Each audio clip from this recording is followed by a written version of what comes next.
మరోవైపు భువనగిరి పార్లమెంట్లో కాంగ్రెస్ విజయం సాధిస్తుందన్నారు ఆ పార్టీ ఎంపీ అభ్యర్థి కోమటిరెడ్డి వెంకటరెడ్డి. యాదాద్రిలో నిర్వహించిన ఆలేరు నియోజకవర్గ విస్తృతస్థాయి సమావేశంలో పాల్గొన్న కోమటిరెడ్డి బ్రదర్స్ ఎంపీగా గెలిపించాలని ప్రజలను కోరారు. ప్రత్యేక రాష్ట్రం కోసం మంత్రి పదవిని త్యాగం చేశానన్నారు.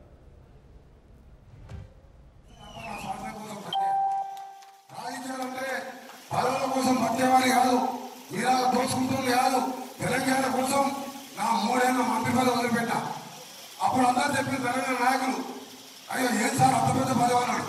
ప్రాణాలు శ్రీకాంత్ సరిపోతే ఆసుపత్రికి పోయి చూసిన కాలే శవాన్ని, వేణుగోపాల్ రెడ్డి శవాన్ని చూసిన వాళ్ళకంటే ఎక్కువ రాదు ఈ పదవి అని చెప్పిన.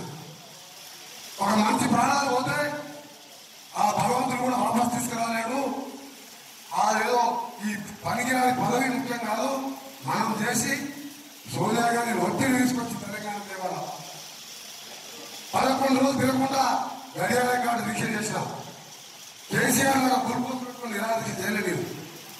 ఆయన నిమ్స్ హాస్పిటల్ నిరాదీక్ష చేసి అట్లా చేయకుండా తెలంగాణ కోసం నా వంతు పాత్ర పోషించిన ఎంపీలు కొట్లాడితే తెలంగాణ వచ్చింది.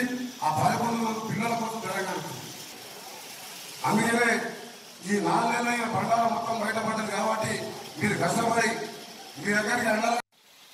నల్లగొండలో వెంకటరెడ్డి గారు చెల్లని రూపాయి అయితే ఇక్కడ చెల్లదంట, ఇక్కడ చెల్లని రూపాయి అయితే కేటీఆర్ దగ్గర మంచి శోభారాణి గారు చెప్పినట్టు విషయంగా ఓడిపోయిన చెల్లని రూపాయలే కదా ఆలయంలో.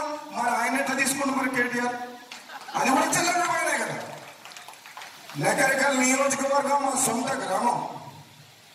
నగరికల్ అసెంబ్లీ నియోజకవర్గం భువనగిరి పార్లమెంట్.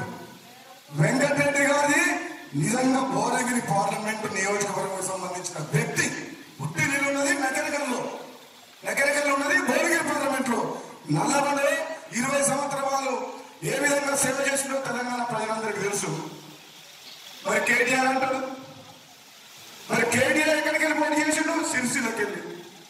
కేసీఆర్ ఎక్కడికి వెళ్ళి పోటీ చేసిండు? గజ్జెలు చేసినాం. అంటే మీరు సిద్దిపేట ఊరు, వాళ్ళిద్దరికి సంబంధించిన ఊరు సిద్దిపేట. మీరు కూడా చెల్లె రూపాయల దమ్ముంటే మీ బావ హరీష్ మీద పోటీ చేసి గెలుపు చెల్లె రూపాయలు సిద్దిపేట నుంచి పోటీ చేస్తాం. For more updates, please subscribe 99 TV Telugu.